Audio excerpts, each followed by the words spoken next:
Marlene Thompson's trembling hands clutched the phone as Dr. Patricia Williams' words echoed through the sterile hospital corridor. "Ma'am, in my 30 years of practice, I've never seen anything like what your grandfather is hiding under that collar." The coffee cup slipped from Marlene's other hand, crashing against the linoleum floor in a symphony of shattering ceramic and spreading liquid. It wasn't supposed to be anything serious, just a small pimple that Harold had dismissed for weeks with his usual stubborn pride. Nurses stopped mid-stride, their faces turning pale as they glimpsed the monitor displaying Harold's neck lesion. One gasped audibly, stepping backward into a medication cart that rattled ominously down the hallway. Marlene's mind flashed to this morning's coffee ritual, how Grandpa had pulled his collar higher than usual, how his weathered purple heart had trembled slightly in his arthritic fingers. The same fingers that had steadied rifles in Korea were now too weak to button his shirt properly. "Get the infectious disease team here now!" Dr. Williams barked into her radio. What had decades of hiding cost them both? And how much time did they have left? Leave a like and share your thoughts in the comments along with the city you're watching from now. Let's continue with the story. 6 months earlier, the duplex on Ashland Avenue had settled into its familiar rhythm of quiet desperation and stubborn hope. Harold Hank Thompson rose every morning at 5 sharp, his weathered hands methodically preparing 2 cups of coffee in the cramped kitchen where sunlight struggled through yellowed curtains. At 88, he moved with the deliberate precision of a man who had learned that routine was armor against life's unpredictability. The Purple Heart sat on the kitchen table between 2 coffee cups, polished to a mirror shine. Harold's daily ritual began with this medal, his arthritic fingers tracing its edges while whispering the same prayer.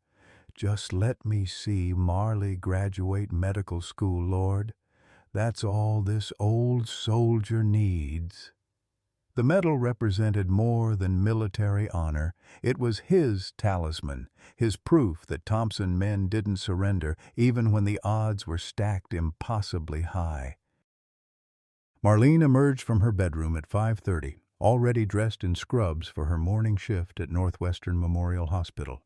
At 24, she carried herself with the exhausted grace of someone who had grown up too quickly.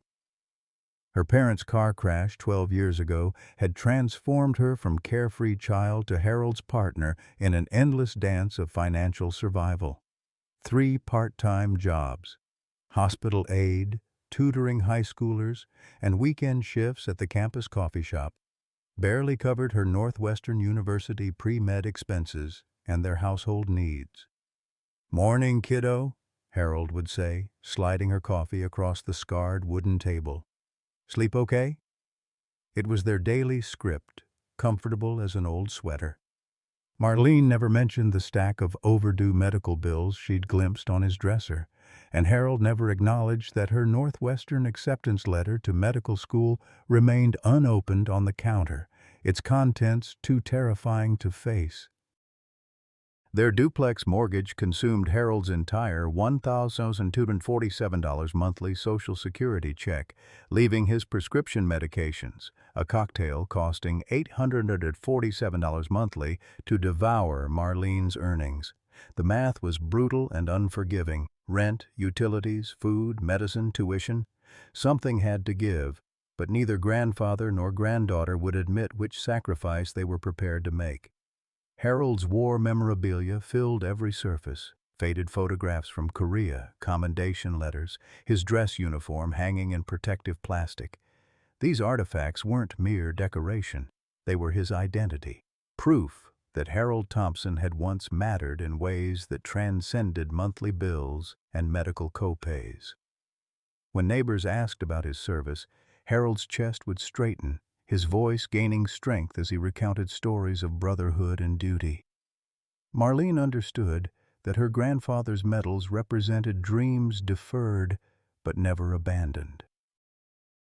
His morning ritual of polishing the Purple Heart wasn't vanity. It was hope made tangible, a daily recommitment to the belief that sacrifice had meaning, that their struggles would eventually yield something beautiful. In this kitchen, over bitter coffee and shared silence, they built their fortress against a world determined to break them both. 3 weeks before that terrifying phone call, Harold noticed the small bump while shaving his weathered neck in the bathroom mirror. The fluorescent light cast harsh shadows across his face, revealing every line carved by 8 decades of living. "Just getting old and ornery," he muttered, dabbing shaving cream around the tiny protrusion. It looked innocent enough, smaller than a dime, flesh-colored, unremarkable. Harold had survived mortar fire in Korea. He wasn't about to be rattled by what his generation called old man skin acting up. But something deeper than vanity made him pull his collar higher that morning. During their coffee ritual, Marlene glanced up from her anatomy textbook, noting the unusual formality of his buttoned shirt. "You're dressed up for someone who's not leaving the house," she observed, stirring sugar into her cup. Harold deflected with his characteristic humor. "Maybe I've got a hot date with Mrs. Patterson from next door." They both laughed, but Marlene filed away the detail in her mind, trained by years of pre-med studies to notice physical changes.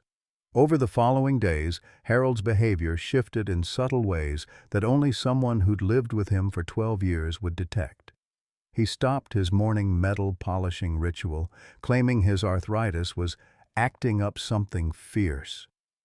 The Purple Heart remained on the kitchen table, but its surface grew dull without his daily attention.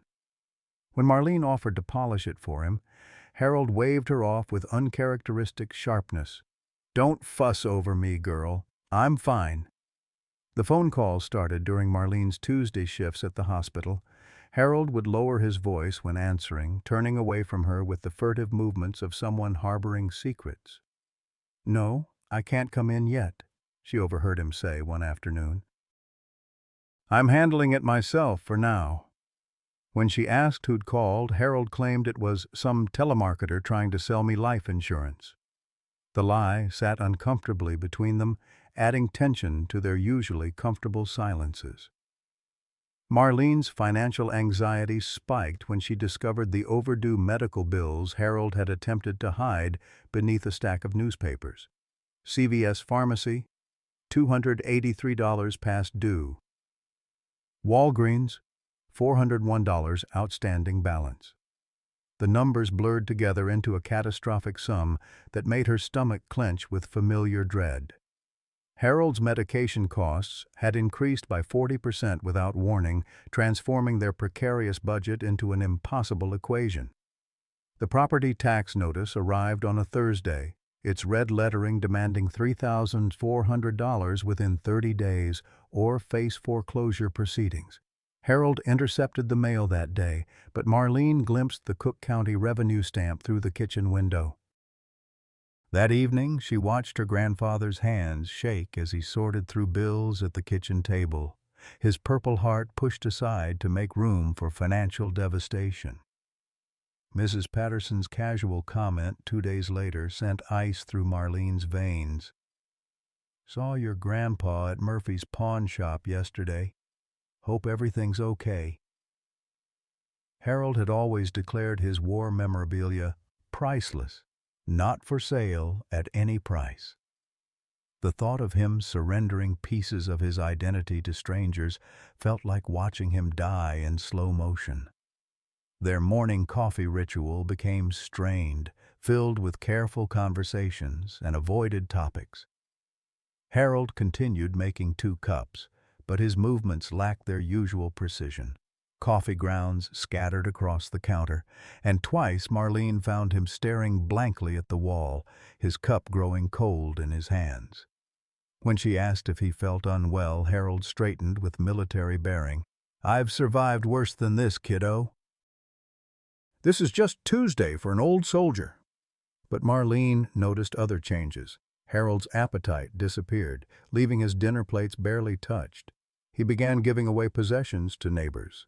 His favorite reading glasses to Mr. Chen, a wool blanket to the young mother downstairs. When questioned, Harold claimed he was decluttering, but the word carried the weight of finality that terrified Marlene. The mysterious countdown calendar appeared in Harold's bedroom, its purpose hidden but its implications ominous. Marlene glimpsed it during one of her attempts to collect his laundry, a simple desk calendar with red X's marking off days toward some unknown deadline. Harold caught her looking and quickly closed his bedroom door, but not before she noticed the circled date 3 weeks in the future. Sleep became elusive for both of them. Marlene would wake at 3 a.m. to find Harold's bedroom light still burning, sometimes hearing him moving around the kitchen with careful, quiet steps. His insomnia seemed driven by something more urgent than aging, a restlessness that suggested time running out rather than time passing slowly. The breaking point approached with the inexorable weight of destiny. Harold's collar climbed higher each day, and his neck movements became increasingly careful, as if he were protecting something precious and terrible. Marlene's medical training whispered warnings she didn't want to hear, but her love for her grandfather demanded she keep pretending that everything was normal, that their morning coffee ritual would continue forever, that some problems could be solved through sheer force of will and stubborn Thompson pride. 2 weeks before the emergency room crisis that would change everything, Marlene discovered Harold in the cramped bathroom, struggling with a handheld mirror angled awkwardly behind his neck.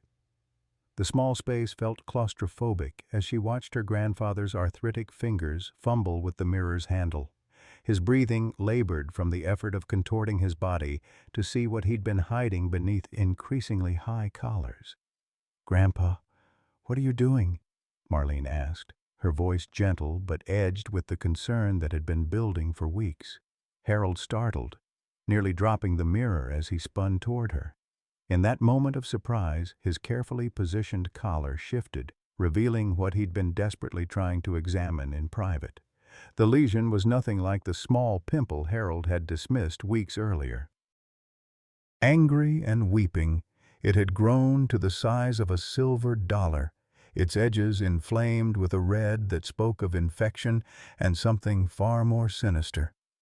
The sight hit Marlene like physical blow, her pre-med training immediately cataloging details that her heart didn't want to acknowledge. Irregular borders, tissue breakdown, the unmistakable signs of something seriously wrong. Harold's facade crumbled in that instant. The proud Korean War veteran who had weathered decades with stoic determination suddenly looked every one of his 88 years.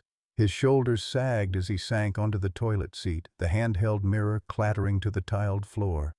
"I can't lose you too, Marley," he whispered, using the childhood nickname that always emerged during his most vulnerable moments.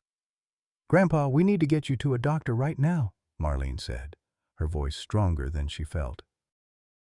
But Harold shook his head with the same stubborn determination that had carried him through 3 tours in Korea. "What if it's the same thing that took your grandmother?" Harold's voice cracked as he revealed a fear he'd carried for months. Marlene's grandmother had died of cancer when Marlene was just 5, a memory so distant it felt more like a story than lived experience. Margaret started with a small bump, too. Said it was nothing, just like I did. 6 months later. His voice trailed off, but the implication hung heavy in the small bathroom. The next morning, Marlene called in sick to her hospital job and drove Harold to the Jesse Brown VA Medical Center on Chicago's South Side. The waiting room was a monument to institutional neglect. Fluorescent lights flickered intermittently over cracked vinyl chairs occupied by veterans whose weathered faces told stories of service and abandonment. Harold sat rigidly upright, his purple heart pinned to his jacket lapel like armor against the indignity of waiting. 6 hours passed before they saw a doctor. Dr. Martinez, a young resident who looked barely older than Marlene, examined Harold's neck with the hurried efficiency of someone managing an impossible caseload. His fingers probed the lesion for less than 30 seconds before reaching his conclusion. "Looks like a reaction to one of your medications, Mr. Thompson," Dr. Martinez announced, already reaching for his prescription pad. We see this sometimes with long-term medication use. The skin becomes more sensitive, develops these inflammatory responses. He scribbled a prescription for topical cream and scheduled a follow-up appointment 6 weeks away. Harold's relief was palpable and heartbreaking. "See, kiddo, nothing to worry about.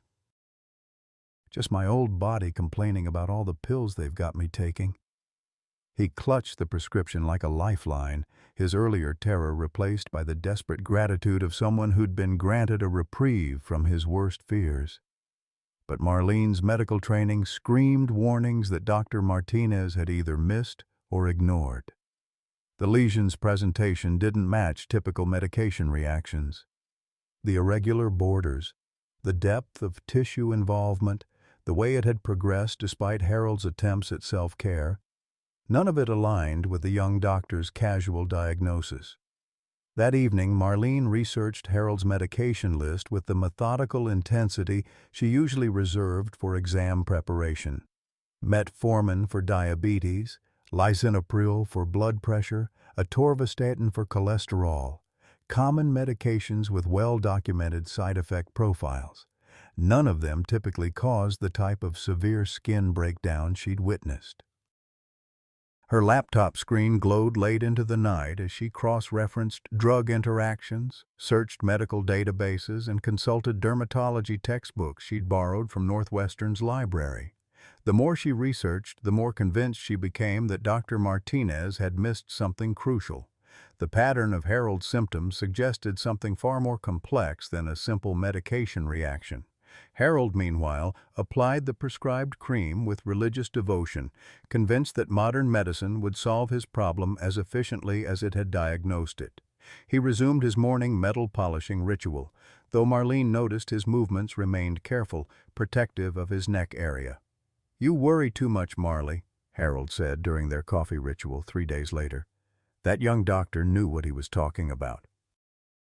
"These old bones just need some pharmaceutical encouragement to behave properly." His attempt at humor felt forced, but Marlene played along, not wanting to undermine the fragile hope that had returned to his voice.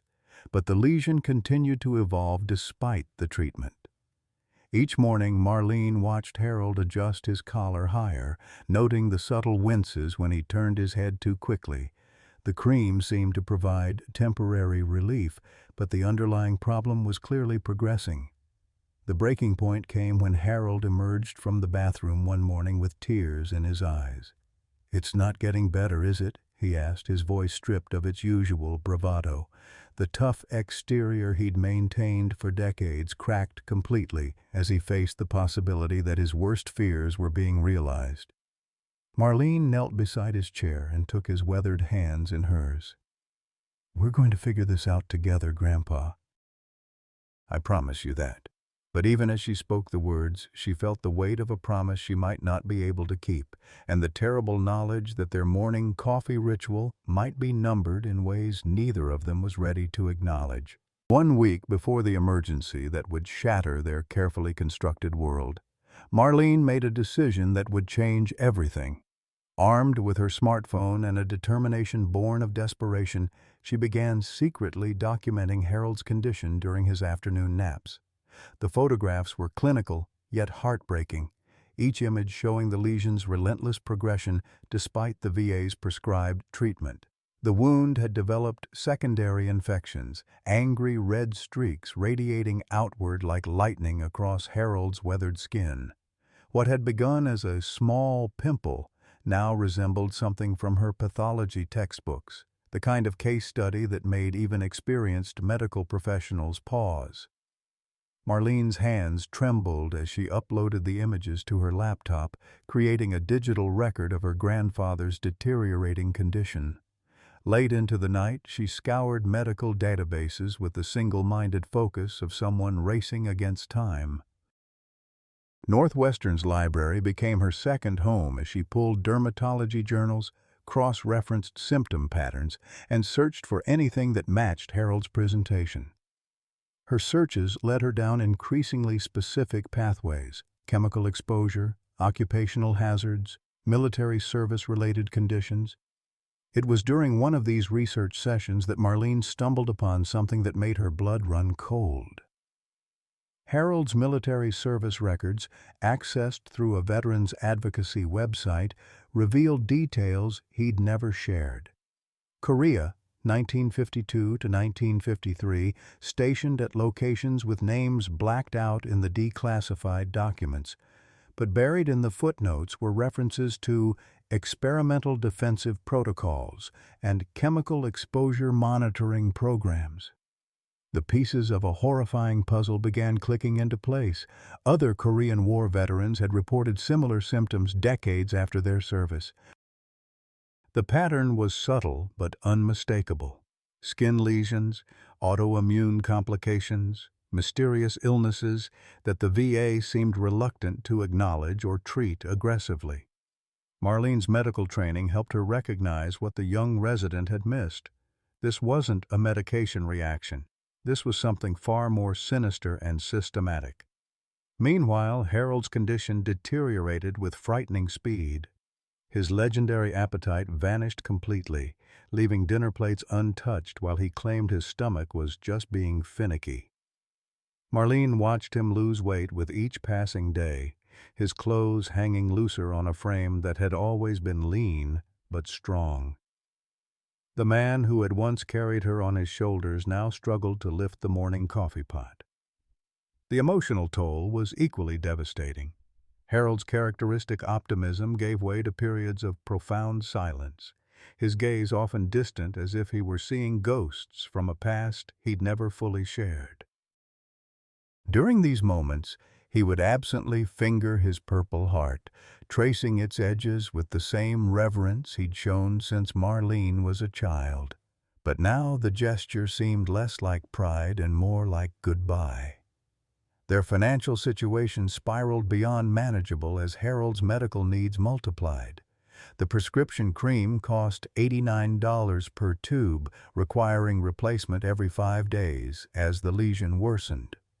Additional medications to manage pain and infection added another $200 weekly to their already impossible budget. Marlene's part-time job earnings evaporated into medical expenses, leaving their household basics, groceries, utilities, gasoline, hanging by an increasingly thin thread. It was Mrs. Patterson who delivered the news that confirmed Marlene's worst fears about Harold's secret activities. The elderly neighbor appeared at their door on a Tuesday evening, her face etched with concern and something that looked like shame. "I need to tell you something about your grandfather," she began, wringing her hands nervously. Harold had been visiting Murphy's pawn shop regularly, Mrs. Patterson revealed, carrying items wrapped in cloth bags. She'd seen him emerge empty-handed, his shoulders sagged with defeat, only to return days later with different packages. The proud Korean War veteran, who had declared his memorabilia priceless, was systematically dismantling his life's collection to pay for medical care that wasn't working.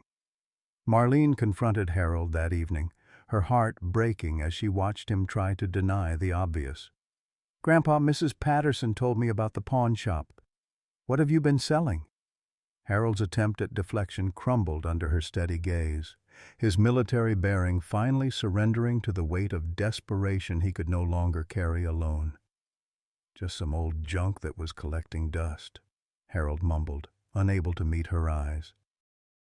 But when Marlene inventoried his war memorabilia the next day, the losses were staggering.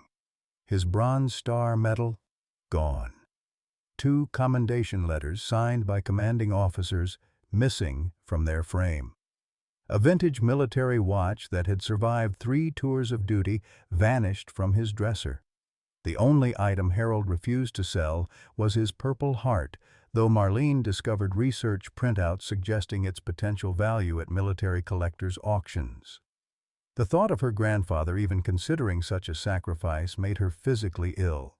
That medal represented more than military service. It was his identity, his proof that Harold Thompson had mattered in ways that transcended their current struggles. Harold's behavior became increasingly erratic as his physical condition worsened. Marlene would find him standing in the kitchen at 3 a.m., staring at the Purple Heart on the table as if trying to memorize every detail. During these midnight vigils, he would whisper fragments of prayers or conversations with people who existed only in his memories. "I'm sorry, Marley," she heard him say one night, though she was certain he thought she was asleep. "I tried to keep it all from touching you." The mysterious countdown calendar in Harold's bedroom became an obsession Marlene couldn't ignore. Each morning brought a new red X marking another day toward whatever deadline Harold had set for himself. When she finally gathered courage to ask about it directly, Harold's response chilled her to the bone. "Just keeping track of important dates, kiddo. Nothing for you to worry about." But Marlene's worry had evolved beyond simple concern into full-blown panic. Her grandfather's condition was deteriorating faster than any medication reaction should progress. The lesion had developed a smell, subtle but unmistakable to someone with medical training, that suggested tissue death. Harold's attempts to mask it with cologne only made the situation more heartbreaking. Their morning coffee ritual became an exercise in mutual deception. Harold pretended the prescribed treatment was helping while Marlene pretended to believe him. They sat across from each other in their familiar kitchen, surrounded by the artifacts of a shared life that seemed to be slipping away despite their desperate efforts to maintain normalcy. The breaking point arrived when Marlene returned from her hospital shift to find Harold collapsed in their living room, his face pressed against the hardwood floor. He was conscious but disoriented, mumbling apologies to people who weren't there. The Purple Heart lay beside him, apparently dropped during his fall, its surface reflecting the afternoon sunlight streaming through their windows. As Marlene helped Harold to his feet, she noticed that his collar had shifted during the fall, revealing the full extent of what he'd been hiding. The lesion had spread beyond his neck, angry red tendrils extending toward his chest and up behind his ear. This wasn't a medication reaction or an age-related skin condition. This was something that required immediate, aggressive medical intervention. "Grandpa, we're going to the emergency room right now," Marlene announced, her voice carrying the authority she'd learned during her hospital training. Harold's weak protest died when he saw the determination in her eyes, the same stubborn Thompson resolve that had carried him through Korea and sustained them both through 12 years of financial struggle. As they drove toward Northwestern Memorial Hospital, Harold reached across the car's center console and squeezed Marlene's hand. "I love you, kiddo," he whispered, and something in his voice suggested these might be words he'd been saving for the right moment. Marlene squeezed back, fighting tears as she realized their morning coffee ritual might never be the same again, and that whatever was happening to Harold was bigger than both of them could handle alone. The emergency room at Northwestern Memorial Hospital buzzed with controlled chaos as Marlene guided Harold through the automatic doors, his arm draped over her shoulder for support. The triage nurse, a stern woman with kind eyes, took one look at Harold's pale complexion and the careful way he held his neck and immediately escalated his priority. Within minutes, they were ushered into a curtained examination bay where the fluorescent lights cast harsh shadows across Harold's weathered features. Dr. James Morrison, the attending emergency physician, entered with the brisk efficiency of someone accustomed to making rapid assessments under pressure. He was young, perhaps 35, with the confident demeanor that Marlene had learned to associate with doctors who believed they'd seen everything. His initial examination was cursory, hands moving quickly over Harold's vital signs while he scanned the VA hospital's referral notes on his tablet. "Mr. Thompson, I see you were treated for a medication reaction 2 weeks ago," Dr. Morrison said, his attention already shifting toward the next case waiting outside their curtain. "The topical treatment isn't working as expected?" His tone suggested this was a minor inconvenience rather than the medical emergency that had brought them racing across Chicago. Marlene felt something snap inside her chest. "Doctor, You need to look at his neck. Really look at it. This isn't a medication reaction. Her voice carried the authority she'd developed during her pre-med studies and hospital work. But Dr. Morrison's expression suggested he found her input presumptuous rather than helpful. "Ma'am, I understand you're concerned, but I've reviewed the previous diagnosis and—" Dr. Morrison's dismissive response was cut short when Harold shifted uncomfortably on the examination table, causing his collar to fall open. The doctor's confident expression faltered as he got his first clear view of what Harold had been hiding beneath carefully arranged clothing. The lesion had evolved into something that defied easy categorization. What had begun weeks ago as a small bump now covered nearly a quarter of Harold's neck, its surface weeping and angry with infection. Worse, it had developed satellite lesions, smaller but equally concerning growths that suggested systemic involvement. The edges were irregular and inflamed, with red streaking that extended beyond the primary site. "Jesus Christ," Dr. Morrison whispered, his professional composure cracking. He immediately reached for his phone, dialing the dermatology department while simultaneously calling for additional nursing support. "I need Dr. Williams down here immediately. Tell her it's urgent, possible necrotizing fasciitis or something I've never seen before." Marlene watched Harold's face during this exchange, noting how her grandfather seemed to shrink into himself as the medical team's alarm escalated. The proud Korean War veteran who had hidden his condition to protect her was now exposed under harsh hospital lighting, his secret suffering on display for strangers who spoke about him as if he weren't present.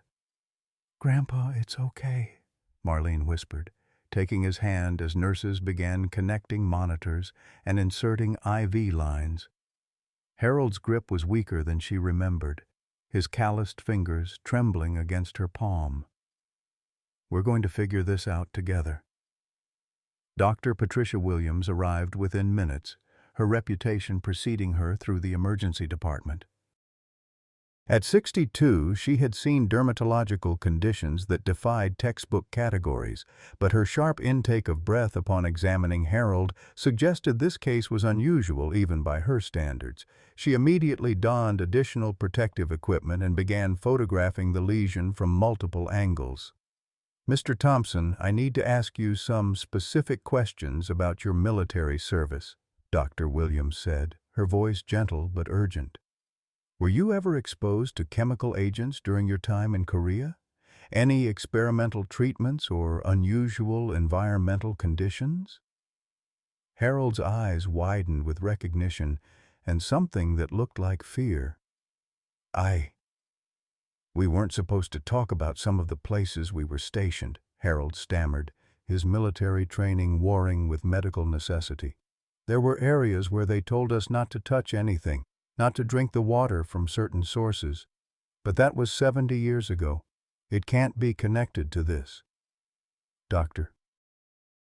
Williams exchanged a meaningful glance with Dr. Morrison before stepping away to make a phone call.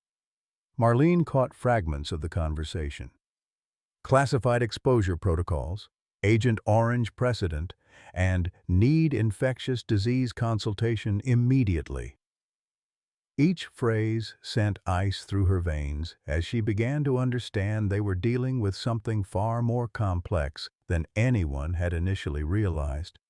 The next few hours blurred together in a series of tests, consultations, and increasingly urgent medical discussions.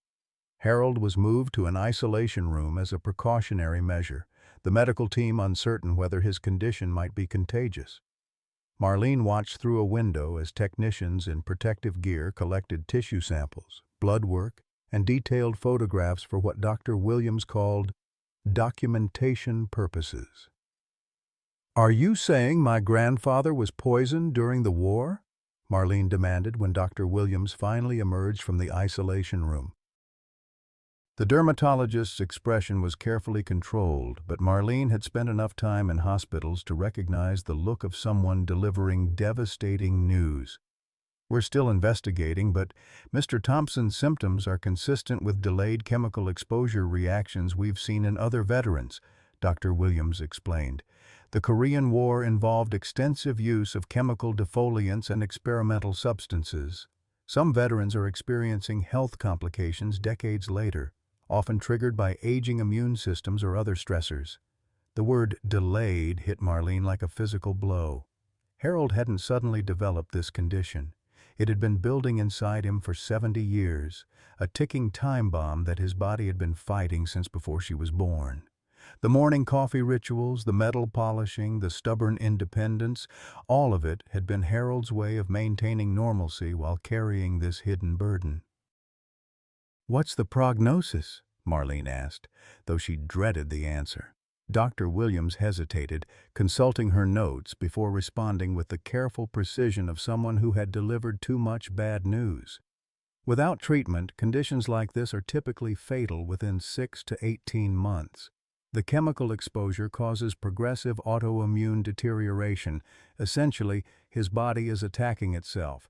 However, there are experimental treatments that have shown promise in similar cases. The word experimental carried implications that Marlene's medical training helped her understand immediately. Experimental meant not FDA approved, which meant insurance wouldn't cover it, which meant costs that could destroy their family financially even as they tried to save Harold's life. "How much?" Marlene whispered, though she suspected she already knew the answer would be devastating. "Doctor." Williams glanced toward Harold's isolation room, where he lay connected to monitors that tracked his declining vital signs. "The treatment protocol we're discussing costs approximately $200,000 up front, with additional ongoing expenses for monitoring and supportive care," Dr. Williams said quietly. "I know that's an impossible number for most families.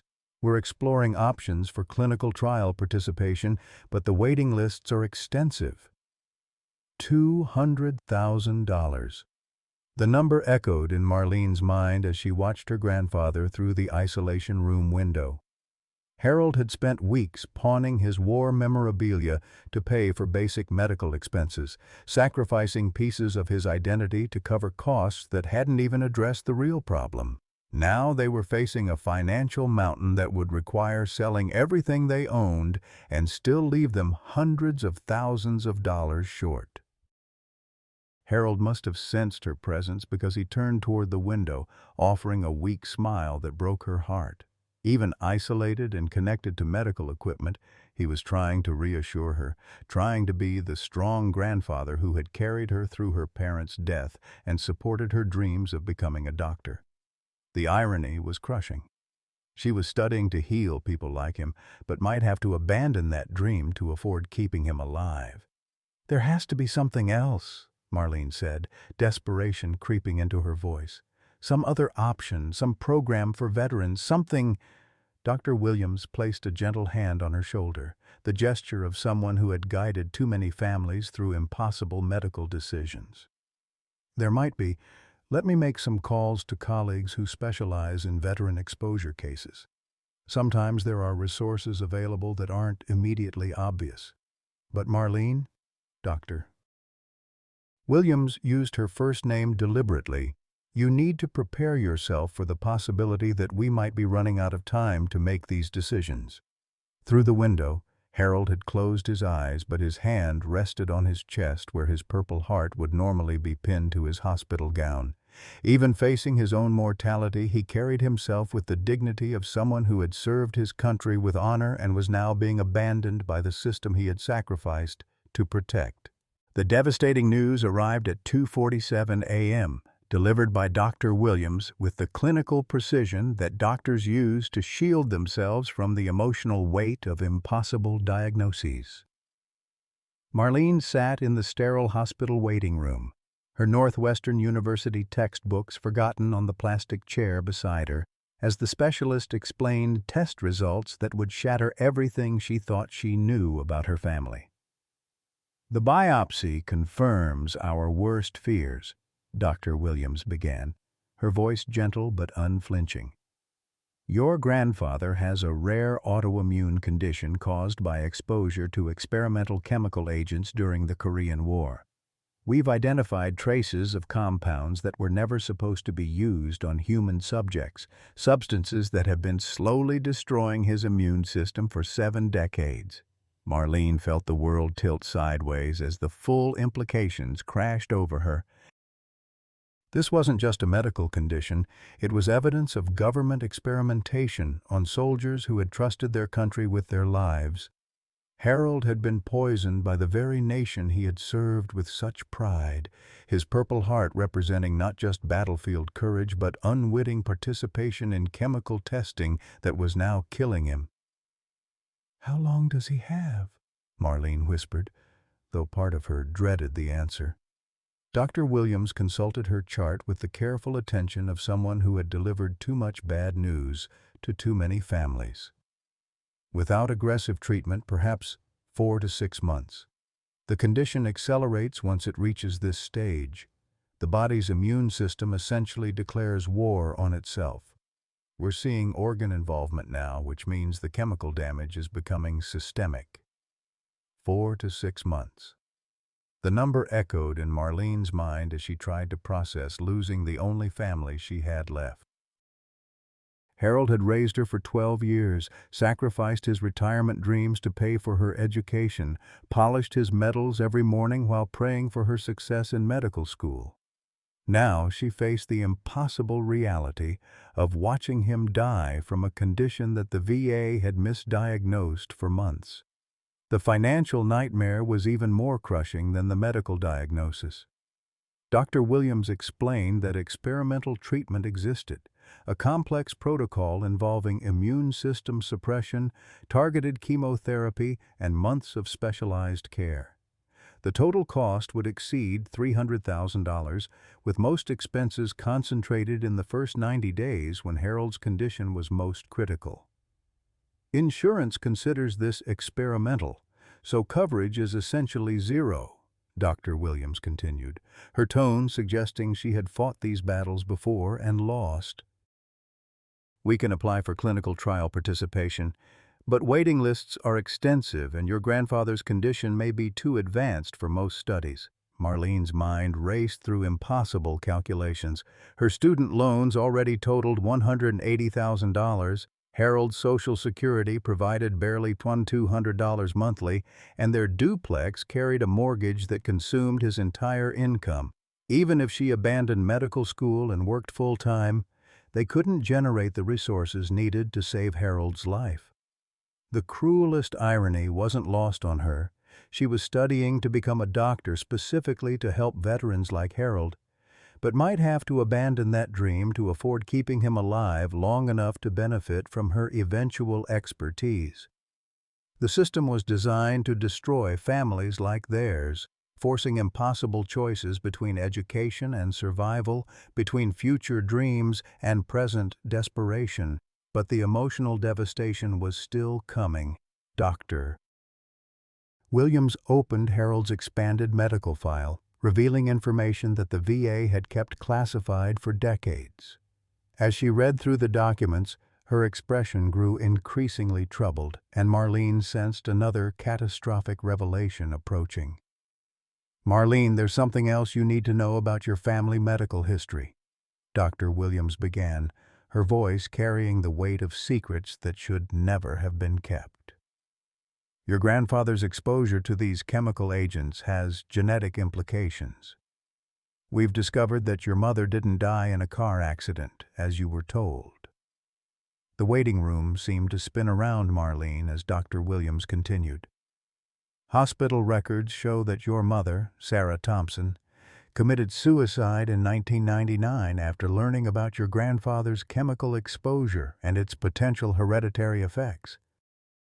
She was terrified that she had passed contaminated genes to you, and the guilt became overwhelming." Marlene's entire life story crumbled in that instant.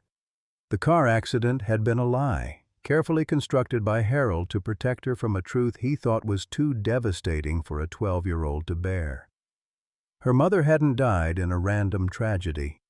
She had killed herself out of fear that Marlene would suffer the same fate as Harold. Your grandfather never told you because he wanted to protect you from survivor's guilt. Dr. Williams explained. "But now we need to discuss genetic testing for you. The chemical compounds your grandfather was exposed to can cause hereditary damage, potentially affecting future generations." The hospital corridor stretched endlessly as Marlene stumbled toward Harold's room, her mind reeling from revelations that redefined her entire existence. Through the isolation room window, she could see her grandfather sleeping fitfully, his weathered hands still positioned protectively over where his Purple Heart would normally rest. Even unconscious, he maintained the military bearing that had defined him for 8 decades. Harold stirred as she entered the room, his eyes focusing slowly on her face. "Marley, sweetheart, you look terrible. Have you been sleeping?" Even facing his own mortality, Harold's first concern was for her well-being, the same protective instinct that had driven him to hide the truth about her mother's death. "Grandpa, we need to talk," Marlene said, settling into the bedside chair that had become her second home. "Dr. Williams told me about Mom, about what really happened." Harold's face crumpled as he realized his carefully guarded secret had finally been exposed. "I'm sorry, kiddo. I'm so sorry," Harold whispered, tears streaming down his cheeks. "She loved you so much, but she couldn't bear the thought of you suffering like this someday. She made me promise to never tell you, to let you live without that fear hanging over your head." Marlene took Harold's trembling hand in both of hers, feeling the calluses earned through decades of manual labor and military service. "She was afraid I'd inherited whatever was poisoning you, wasn't she?" Harold nodded, unable to speak through his guilt and grief. The full scope of their family's tragedy became clear as Harold finally revealed the secrets he'd carried alone for 24 years. The morning coffee ritual hadn't just been about spending time together. It had been Harold's daily assessment of Marlene's health, watching for any signs that the chemical contamination had affected her. His metal polishing hadn't just been about honoring his service. It had been a prayer ritual, begging whatever higher power existed to spare his granddaughter from his fate. "The doctors want to test me for genetic markers," Marlene said, her voice steadier than she felt, "to see if I carry whatever Mom was afraid of." Harold's grip tightened on her hands, his military composure finally cracking completely. "I can't lose you too, Marley. First the war took my youth, then the chemicals took my health, then fear took your mother. I can't watch this poison destroy you as well." Harold's voice broke as he voiced the terror that had haunted him for decades, that his service to country would ultimately cost him everyone he loved. As dawn approached through the hospital room window, grandfather and granddaughter sat together facing an impossible future. The treatment that might save Harold's life would bankrupt them both. Harold carried genetic contamination that might doom future generations, and the truth about their family had been built on lies designed to protect but ultimately isolate them from the support they desperately needed. The first shocking revelation came when Marlene discovered Harold's bedside table drawer slightly ajar, revealing documents he'd never intended for her to see.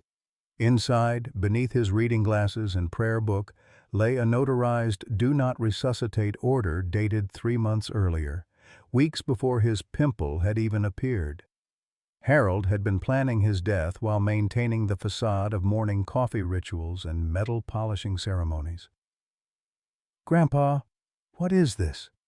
Marlene demanded, holding the DNR paperwork with trembling hands. Harold's eyes widened with the panic of someone whose carefully constructed deception had finally crumbled. The legal language was unambiguous. Harold Thompson had explicitly requested no life-saving measures, no artificial life support, no extraordinary interventions to prolong his suffering. "I won't be a burden to you, kiddo," Harold whispered, his voice carrying the finality of a military commander issuing final orders.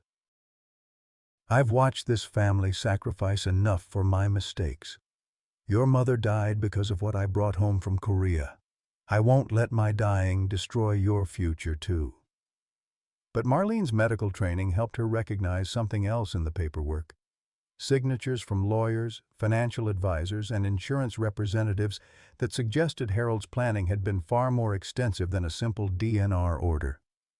Her hands shook as she found additional documents hidden beneath his hospital gown in the bedside drawer: reverse mortgage papers, life insurance policy modifications, and account closure notifications. The financial revelations were staggering and heartbreaking. Harold had secretly liquidated everything over the past 6 months, converting his entire life's worth into cash specifically earmarked for Marlene's medical school expenses.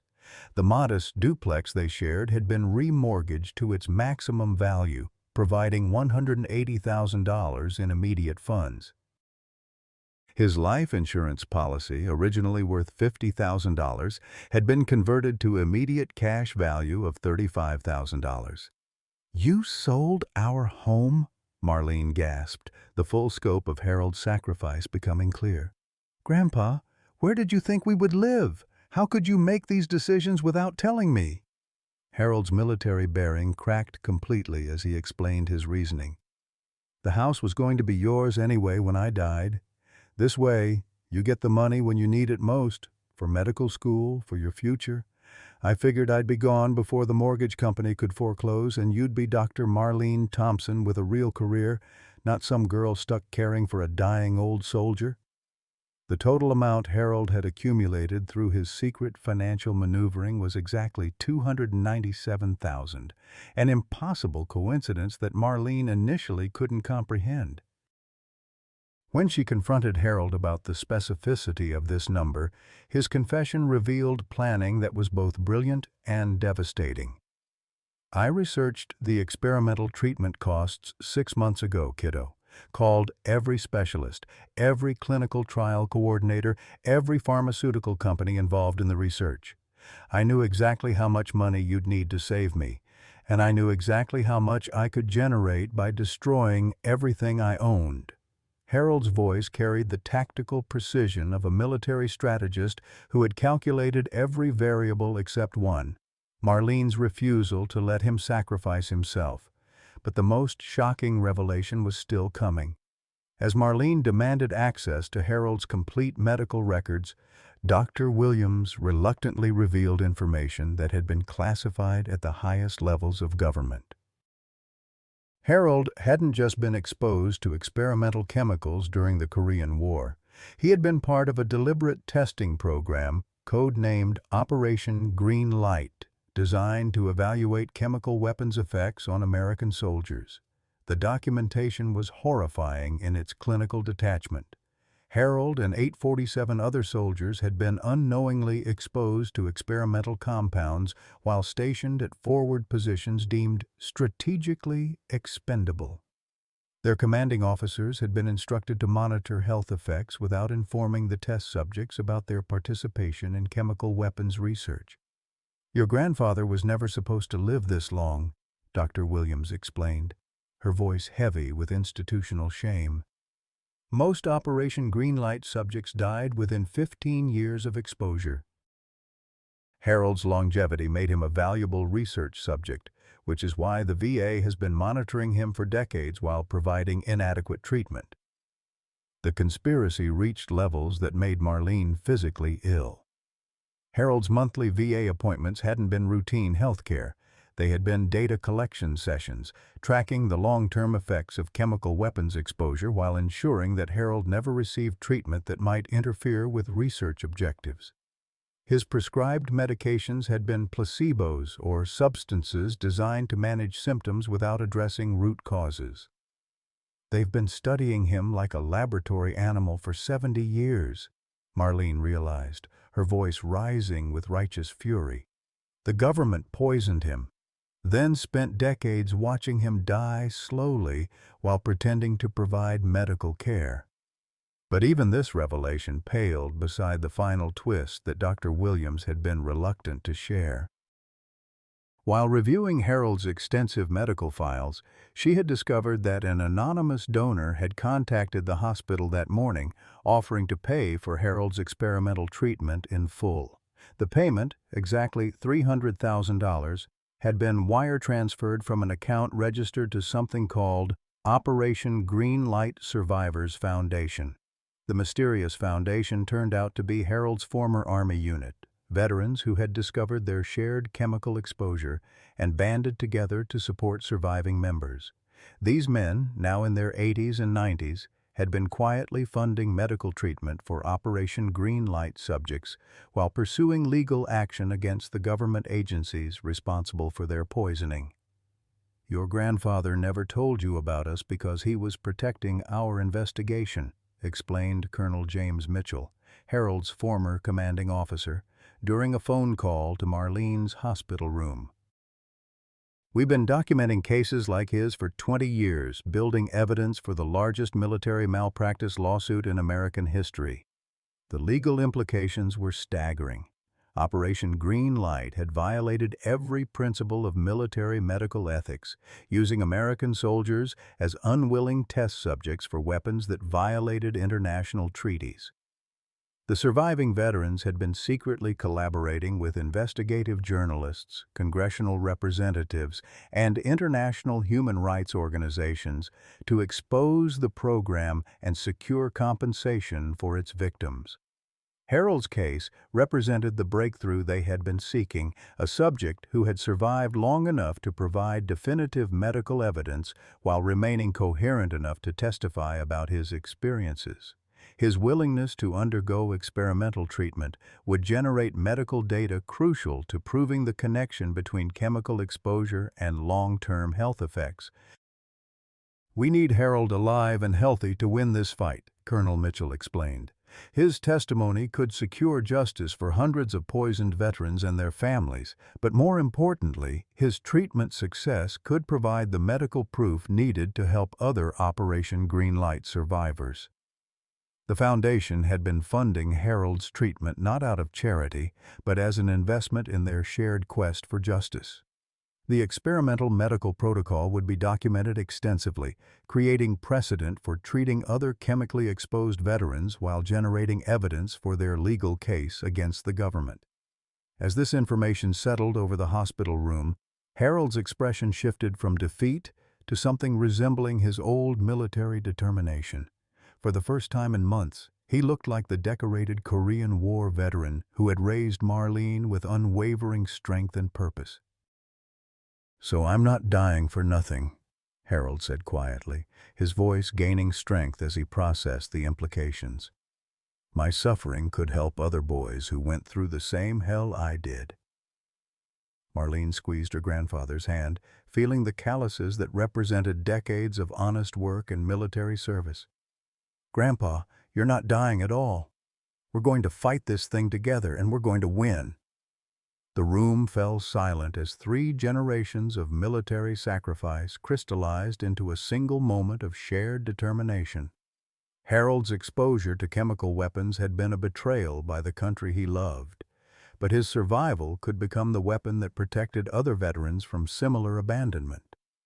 Dr. Williams reviewed the treatment timeline, explaining that Harold's experimental protocol would begin immediately, funded by veterans who had transformed their shared trauma into collective action. The morning coffee ritual that had sustained Harold and Marlene through years of struggle was about to become the foundation for a fight that could reshape how America treated its veterans. "Are you ready for this battle, soldier?" Marlene asked, using Harold's military title with newfound respect for everything it represented. Harold straightened in his hospital bed, his purple heart gleaming on the bedside table as dawn broke through their window.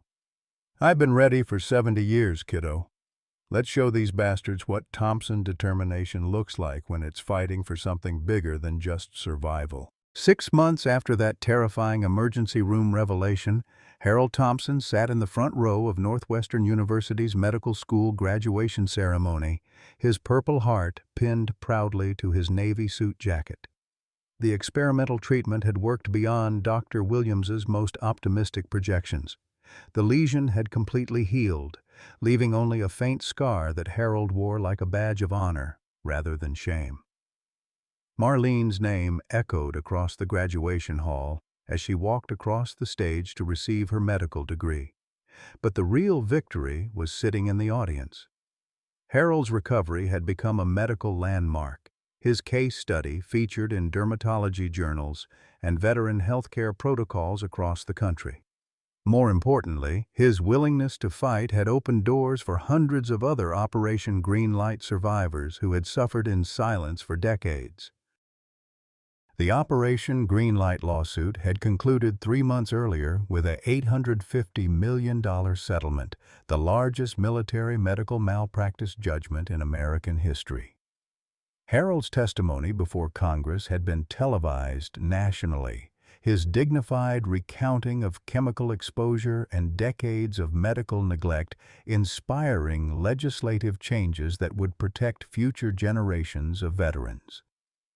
The government had finally acknowledged what Harold and his brothers-in-arms had endured, providing medical care and compensation that came 70 years too late, but still carried profound meaning.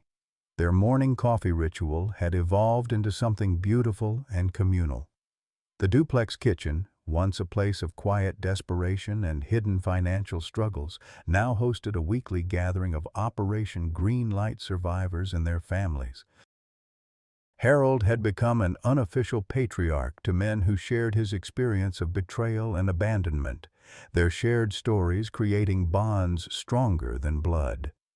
Mrs. Patterson still lived next door, but instead of worried conversations about Harold's visits to pawn shops, she now helped coordinate the veterans' support meetings. The neighborhood had embraced these elderly warriors, providing practical assistance and emotional support to men who had finally found the courage to speak about experiences that had haunted them for decades. Harold's war memorabilia had been returned to him by the pawn shop owner, who refused payment and insisted that heroes' medals belonged in heroes' homes. The Bronze Star and commendation letters were back in their places of honor, but Harold had added new items to his collection. Photographs from the court proceedings, letters from other survivors' families, and a framed copy of the congressional resolution acknowledging Operation Greenlight's victims. The genetic testing that had terrified Marlene revealed she carried no markers for chemical contamination, finally laying to rest the fears that had driven her mother to suicide. This knowledge allowed Harold to speak openly about Sarah's death for the first time, sharing memories that transformed grief into celebration of a daughter who had loved her family too much to watch them suffer. Dr. Williams had become more than Harold's physician. She was a family friend who joined their Sunday dinners and helped coordinate medical care for other Operation Greenlight survivors. Her research based on Harold's case had led to breakthrough treatments that were helping veterans worldwide, transforming one man's near-death experience into hope for thousands of others. Marlene's valedictorian speech that graduation day focused on the intersection of family love and social justice, her words carrying the weight of personal experience that resonated far beyond the graduation audience. "My grandfather taught me that healing isn't just about medicine," she said, her voice strong and clear. "It's about refusing to let systems of power break the bonds that connect us to each other and to our highest values." Harold's response when reporters asked about his legacy had become a viral video clip, viewed millions of times across social media platforms. "I didn't survive Korea to give up on my granddaughter," he had said with characteristic directness, "and I won't give up on any veteran who needs fighting for." That's what we do. We take care of our own. As the graduation ceremony concluded, Harold and Marlene stood together in the university courtyard, surrounded by classmates who had heard pieces of their story over 4 years of medical school.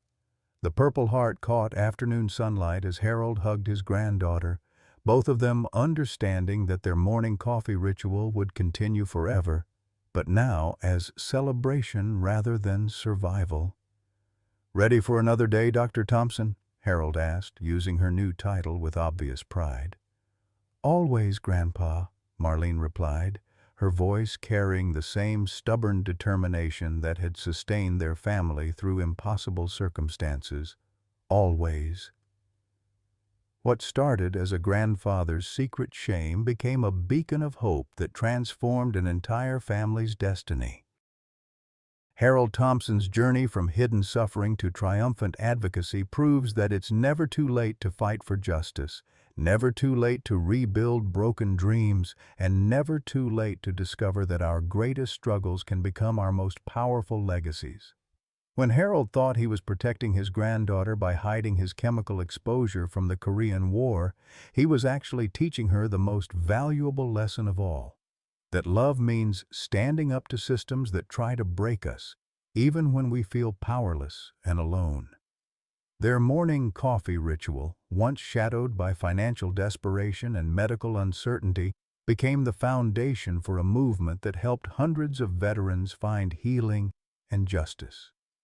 Harold's Purple Heart, nearly sold in desperation, now represents not just his military service, but his refusal to let government betrayal define his family's future. At 88, he discovered that survival isn't about enduring suffering in silence. It's about transforming that pain into purpose that outlasts our own lives. Sometimes our darkest moments are preparing us for victories we never imagined possible. Have you ever had to choose between protecting someone you love and fighting for what's right? What family ritual or tradition has sustained you through your most difficult times? Share your thoughts below. Your story might inspire someone who needs to hear it today.